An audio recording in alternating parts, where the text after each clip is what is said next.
तो एपिसोड 6 में बुल्सफिया एम्पायर हल्ला बोल दिया होता है शिन के एम्पायर पर, लेकिन शिन के एम्पायर ने खदेड़ दिया होता है इनकी आर्मी को। ये बात राजा का बुद्धि खराब कर रही थी कि इतने में इसको पता चलता है कि इसके एम्पायर पे बहुत सारे डीमंस ने हल्ला बोल दिया है, लफड़ा कर दिया है बे।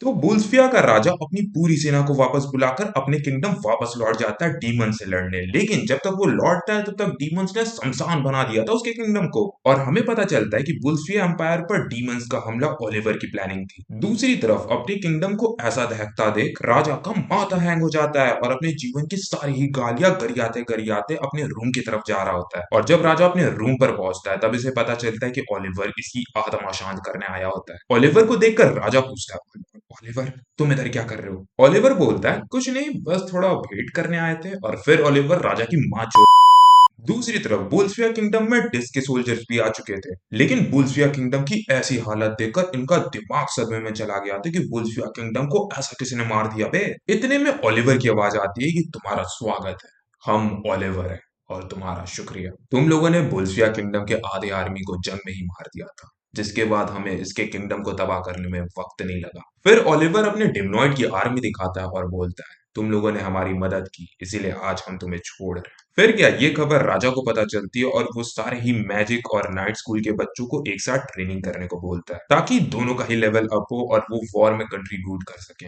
ये सुनकर सबका ही मुंह सुअर जैसा बन जाता है, क्योंकि मैजिशियन और नाइट्स में कभी नहीं बनी, क्योंकि मैजिशियन स्वॉर्ड यूज नहीं कर सकते और नाइट्स मैजिक। वही दूसरी तरफ ये भोसड़ी वाला है दोनों में बाहुबली। यही बात सेजलिन शिन से पूछती है कि तुम्हें किसने स्वॉर्ड चलाना सिखाया? शिन बताता है, माइकल ने। ये सुनकर उधर का सारा ही लौंडों का पारा घूम जाता है, काहे कि माइकल नाइट कमांडर था, प्लस उसको स्वॉर्ड सेंट बुलाया करते थे लोग। और ऐसे नेता से शिन ने स्वॉर्ड चलाना सिखाया है, प्लस ये भोसड़ी का वाइस मैन और गुरु का पोता भी है। ये सब सुनकर सबका एक ही रिएक्शन था, जिंदगी हो तो ऐसी हो, जिंदा तो झांट के बाल भी। इसके बाद क्या, ट्रेनिंग शुरू होती है और शिन को पता चलता है कि सच में मैजिशियन और नाइट्स में मैटर चलता है बे। खैर, ये ट्रेनिंग टीचर के इंस्पेक्ट में होने वाली थी, इसीलिए असिस्ट करने आए होते हैं सिग और क्रिस्ट। शिन को तब जाके मालूम पड़ता है कि ये दोनों कितने ही बड़े नेता हैं किंगडम में। खैर, नाइट्स अपने अहंकार में बोलते हैं कि डीमंस को अकेले हम संभाल लेंगे, लेकिन डीमन आता ही नाइट्स को बिछा देता है, जिसके बाद शिन मार में कदम रखता है और डीमंस का सर एक ही झटके में उड़ा देता है।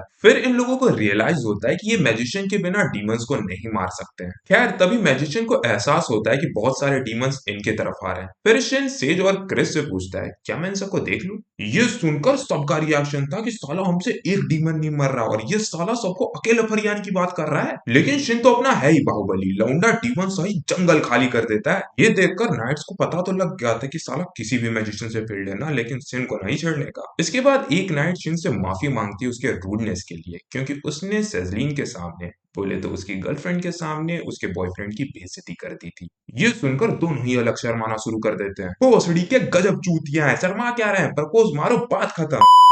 इसी के साथ ये एपिसोड यहीं पर खत्म होता है। आई होप तुम्हें एपिसोड पसंद आया होगा। अगर पसंद आया तो लाइक करो, कमेंट में अपना विचार बताओ। बाकी मिलते अगले वीडियो में, तब तक के लिए बाय बाय, सायूनारा, अपना ध्यान रखना, बाय बाय।